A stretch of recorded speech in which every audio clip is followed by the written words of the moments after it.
হুজুর, আমি আমার জীবনে 9টা মেয়েকে বাড়ি থেকে পালিয়ে নিয়ে এসে বন্ধুদের সাথে বিয়ে দিয়েছি, কারণ তাদের মধ্যে হারাম সম্পর্ক ছিল এবং তাদের পরিবারের কেউ তাদেরকে বিয়ে দিতে রাজি ছিল না। মেয়েগুলোর অন্য জায়গায় বিয়ে দিচ্ছিল, এই জন্য পালিয়ে নিয়ে এসে বন্ধুদের সাথে বিয়ে দিয়েছি। এতে কি আমি পাপ করে ফেলেছি? এটা আমার না। আচ্ছা, রাগ করবা না, এটা আপনাদেরকে কে দিয়েছে? যুবকরা দিয়েছে এটা? আচ্ছা, যুবকরা দিয়েছে। মহান ব্যক্তি মনে হয় এখানে উপস্থিত রয়েছে। আমি তাকে বলবো, যাকে পছন্দ তাকেই আমাদেরকে বিয়ে করতে হবে যুবক ভাইরা। তবে খেয়াল করবা, কার মেয়ে নিয়ে আসছো সাবধানে নিয়ে আসবা।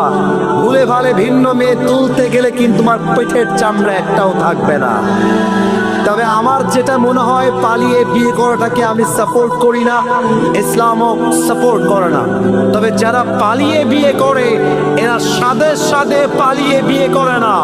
আরে দেয়ালে পিঠ ঠেকলে মানুষ পালিয়ে বিয়ে করতে বাধ্য হয়।